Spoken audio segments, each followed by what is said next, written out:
hari Minggu. Apa kabar? Baik, luar biasa. Anak-anak kembali jumpa dengan saya Ibu Seni. Ada Kakak Mayes. Ada Kakak Yudi. Selamat hari Minggu. Ada Ibu Lami. Shalom, selamat hari Minggu. Dan ada Ibu Marlina. Shalom, selamat hari Minggu. Ibu Guru, kalau kita beribadah kepada Tuhan, apa yang perlu kita persiapkan? Kita siapkan hati kita siapkan Alkitab, dan kita duduk yang bagus ya. Ya, adik-adik di rumah duduk yang manis ya, kita akan beribadah. Nah, untuk mengawali ibadah kita pada pagi hari ini, semuanya bangkit berdiri dan kita sama-sama puji nama Tuhan dengan menyanyikan judul lagu Guru. Yang pertama dari terbit matahari.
Anak-anak disilahkan duduk kembali. Sebelum kita membaca firman Tuhan, kita minta pertolongan Roh Kudus Tuhan dalam doa. Kita lipat tangan, tutup mata, kita berdoa. Terima kasih Tuhan Yesus, kami anak-anak-Mu telah siap untuk mendengarkan firman Tuhan. Kuasai kami dengan Roh Kudus-Mu sehingga ibadah kami boleh jadi seturut dengan kehendak Tuhan. Dari awal sampai selesai ibadah ini dapat berkenan di hadapan Tuhan. Di dalam nama Yesus kami berdoa. Amin. Baik adik-adik, sekarang kita tiba dalam pembacaan firman Tuhan. Dan pembacaan firman Tuhan pada hari ini terambil dalam Kitab Yohanes pasalnya yang ke-15, ayat yang pertama hingga ayat yang ke-8. Bagi adik-adik yang belum bisa membaca firman Tuhan, bisa minta tolong papa, mama, oma, opa, atau kakak-kakak yang ada di rumah untuk membacakan firman Tuhan. Mari kita baca bersama-sama. Yohanes 15 ayat pertama hingga ayat yang ke-8. Pokok anggur yang benar. Akulah pokok anggur yang benar dan Bapakkulah pengusahanya. Setiap ranting padaku yang tidak berbuah dipotongnya, dan setiap ranting yang berbuah dibersihkannya supaya ia lebih banyak berbuah. Kamu memang sudah bersih karena firman yang telah dikatakan kepadamu. Tinggallah di dalam aku dan aku di dalam kamu. Sama seperti ranting tidak dapat berbuah dari dirinya sendiri kalau ia tidak tinggal pada pokok anggur, demikian juga kamu tidak berbuah jikalau kamu tidak tinggal di dalam aku. Akulah pokok anggur dan kamulah ranting-rantingnya. Barang siapa tinggal di dalam aku dan aku di dalam dia, ia berbuah banyak, sebab di luar aku kamu tidak dapat berbuah apa-apa. Barang siapa tidak tinggal di dalam aku, ia dibuang keluar seperti ranting dan menjadi kering, kemudian dikumpulkan orang dan dicampakkan ke dalam api lalu dibakar. Jikalau kamu tinggal di dalam aku dan firman-Ku tinggal di dalam kamu, mintalah apa saja yang kamu kehendaki dan kamu akan menerimanya. Dalam hal inilah Bapa-Ku dipermuliakan, yaitu jika kamu berbuah banyak, dan dengan demikian kamu adalah murid-murid-Ku. Demikian firman Tuhan. Amin. Anak-anak, sebelum kita mendengarkan firman Tuhan yang dibawakan oleh Kakak Yudi, terlebih dahulu mari kita puji nama Tuhan dengan judul lagu Ibu Guru, Yesus pokok. Yesus pokok.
Baik adik-adik, sekarang kita akan mendengarkan cerita. Sebelum kakak melanjutkan cerita, kakak mau bertanya, siapa di sini yang sudah pernah pergi ke kebun anggur? Oke, ada yang sudah, ada yang belum ya. Tidak apa-apa yang belum, jangan dulu pergi karena masih sementara pandemi corona. Ya, jadi kalau sudah lewat, sudah aman-aman semua, bisa kita jalan-jalan, ajak keluarga untuk pergi ke kebun anggur. Dan sudah, puji Tuhan, kita sudah pernah pergi ke kebun anggur. Oke, sekarang pertanyaan yang berikut. Kira-kira apa ya warnanya dari buah anggur itu? Oke, benar. Ada yang hijau, ada yang ungu, ada yang merah, bahkan ada yang hitam. Nah, kalau begitu apa ya kira-kira rasanya? Ya benar, ada yang manis, ada yang asam, ada yang apa ya? Ada lagi yang pahit. Kalau itu kakak belum pernah rasa, kemungkinan ada. Oke, jadi lewat firman Tuhan yang kita sudah baca bersama tadi, kita sudah bernyanyi, pasti ada pertanyaan, apa sih pokok anggur? Yesus pokok dan kitalah caranya. Ya, Yesus yang jadi pokok. Apa itu pokok? Apa sebenarnya pokok? Nah, pokok anggur yang benar, pokok anggur yang dimaksud adalah cabang utama. Jadi kalau adik-adik sudah pernah lihat buah anggur, kan banyak bulir-bulirnya, kemudian ada tangkainya, ada cabang utamanya. Nah, pokok anggur itu adalah cabang utamanya.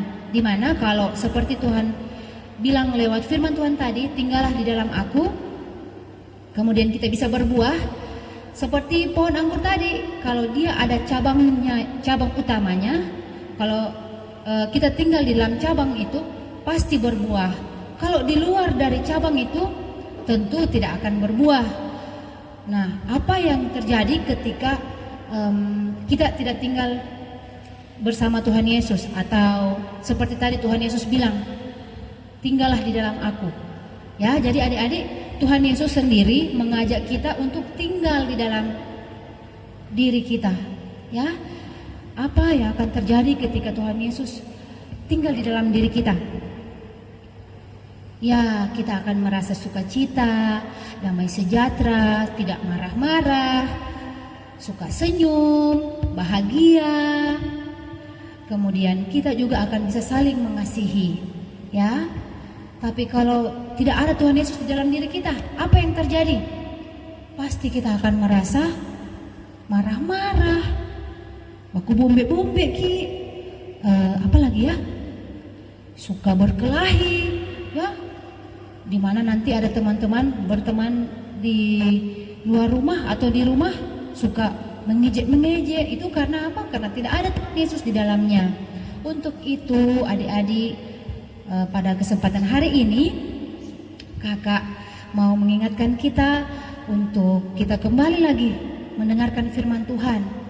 Ya, firman Tuhan bahwa Tuhan Yesuslah yang menjadi cabang utama dalam kehidupan kita. Tuhan Yesuslah yang menjadi pokok anggur bagi kita.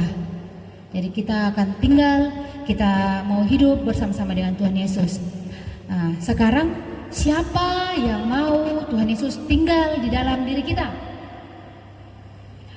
Baik, terima kasih, puji Tuhan. Banyak ya adik-adik yang mau. Oke, bagi yang mau Tuhan Yesus tinggal dalam diri kita, mari kita sama-sama membuka diri kita. Kita akan sama-sama berdoa meminta Tuhan Yesus untuk mau tinggal di dalam diri kita. Oke, saya rasa cerita pada hari ini cukup sekian. Kita akan amini firman Tuhan ini, dan saya ajak kita semua berdiri. Kita akan berdoa supaya kita minta Tuhan Yesus untuk tinggal di dalam kita. Nah, Ibu Guru, saatnya kita bersyukur kepada Tuhan dengan membawa persembahan syukur. Sementara persembahan dikumpulkan, kita puji nama Tuhan dengan menyanyikan bersyukur kepada Tuhan.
Baik adik-adik, tiba saatnya kita akan masuk dalam doa syafaat.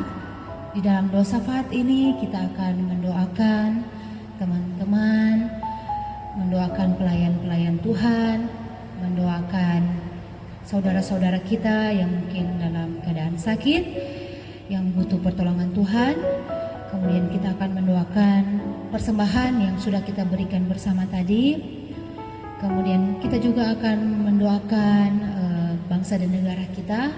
Kemudian kita juga akan mendoakan situasi sekarang yang sebagaimana kita tahu berada dalam masa pandemi COVID-19. Oke, untuk itu kita akan berdoa, kita menyanyi lipatlah tangan, tutup mata, sambil berdoa kepada Tuhan. Kita berdoa. Ada ungkapan syukur lagi Bapa ketika kami boleh bersama-sama dalam hadirat-Mu Tuhan. Walaupun fisik kami berada jauh, tidak berada dalam satu gedung yang sama Tuhan, namun kami percaya lawatan Tuhan sanggup untuk melengkapi kami dimanapun kami berada, bahkan lewat ibadah online yang kami laksanakan seperti hari ini Tuhan. Bapa di sorga, kami mau mengucap syukur untuk kesehatan, untuk napas kehidupan yang Kau berikan bagi kami, sehingga pada hari ini Tuhan, kami anak-anak sekolah minggu boleh beribadah lagi Tuhan dengan keadaan sukacita yang berasal daripada Engkau. Bapa di sorga, tak lupa juga kami pada pagi hari ini kami mau mendoakan buat teman-teman, buat saudara-saudara kami yang mungkin dalam keadaan sakit. Tuhan, Engkau tolong, Engkau berkati apapun yang mereka pakai untuk pengobatan, apakah itu dari medis maupun obat-obatan yang dipakai Tuhan, biarlah kesembuhan yang daripadamu boleh tersalurkan melalui tangan-tangan ini Tuhan. Bagi yang kekurangan Tuhan, yang kesepian, yang merasa sendiri Tuhan, kiranya Engkau mau datang, Engkau mau hibur, Engkau mau cukupkan apa yang menjadi kebutuhan mereka. Bapa di surga, bagi yang belum berkesempatan untuk beribadah bersama kami mohon berkat-Mu juga Tuhan untuk bagi mereka Tuhan, supaya mereka pun bisa mendapat kesempatan untuk berdoa, untuk belajar firman Tuhan, untuk bernyanyi memuji Engkau di lain waktu Tuhan. Dan biarlah nama-Mu saja yang dipuji dan dipermuliakan lewat kehidupan kami. Bapa di sorga, pada hari ini Tuhan, kami juga mau membawa diri kami, diri anak-anak sekolah minggu. Kami mau Tuhan lewat firman-Mu yang menyatakan bahwa untuk tinggal, untuk memberikan tempat bagi Tuhan Yesus untuk tinggal dalam kehidupan kami mau buka hati kami mau Tuhan Yesus tinggal dalam kami. Dan biarlah buah-buah Roh Kudus-Mu saja yang boleh ada, dan kami menjadi anak-anak yang takut akan Tuhan, anak-anak yang menjadi saluran berkat dimanapun kami berada. Bapa di sorga, tak lupa juga kami mau mendoakan buat bangsa dan negara ini Tuhan. Segala macam permasalahan yang ada, kami hanya mau serahkan ke dalam tangan Tuhan yang penuh kuasa. Engkau yang akan menyelesaikan bagi kami, bagi keadaan pandemi COVID-19 Tuhan. Kami percaya tangan Tuhan yang akan menyembuhkan, dan Engkau, tangan Tuhan sajalah yang akan memulihkan bangsa kami. Tangan Tuhan yang memulihkan dunia ini dari pandemi COVID-19. Terima kasih Bapa, segala upaya dan daya yang kami lakukan bersama-sama Tuhan untuk menjaga diri kami untuk tidak terkena dampak. Kiranya Engkau mau berkati bagi yang sakit, yang sudah terlanjur kena Tuhan, Engkau yang sembuhkan dan Engkau yang pulihkan. Terima kasih Bapa di surga. Tak lupa juga kami mau mendoakan persembahan yang telah kami berikan, dari kelebihan maupun kekurangan kami Tuhan, Engkau yang tahu. Biarlah persembahan ini boleh terpakai untuk kemuliaan nama-Mu, untuk pelebaran firman-Mu di tengah-tengah dunia ini. Terima kasih Bapa. Engkau juga mau berkati pelayan-pelayan dari pendeta, pelayan sekolah minggu, majelis, diaken, penatua, bahkan orang tua kami atau saudara, kakak-kakak kami yang bertanggung jawab untuk mengajar kami dan memberikan pengenalan akan Yesus Kristus sebagai Tuhan dan Juru Selamat kami. Biarlah diberikan roh hikmat, kebijaksanaan, akal budi, dan Engkau sajalah yang menuntun lidah, pikiran, hati, tutur kata kami sebagai orang tua yang mau mengajarkan anak-anak akan siapa Tuhan dan Juru Selamat kami. Bapa di sorga, terima kasih Bapa di sorga untuk setiap berkat yang tak mampu kami sebutkan satu persatu lewat pinta kami, namun kami percaya Tuhan, Engkau yang akan mendengar dan Engkau yang menjawab sesuai dengan kehendak-Mu. Bapa di surga, inilah hidup dan kehidupan kami. Kiranya kasih karunia dan damai sejahtera yang berasal dari Allah Bapa tetap menyertai kita saat ini terus kekal sampai selama-lamanya. Amin. Nah, anak-anak, untuk menutup ibadah kita pada pagi hari ini, kembali kita puji nama Tuhan dengan menyanyikan Berlimpah Sukacita.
Nah, anak-anak, demikianlah ibadah kita pada pagi hari ini. Sampai jumpa di pertemuan berikutnya. Selamat hari Minggu. Tuhan Yesus memberkati.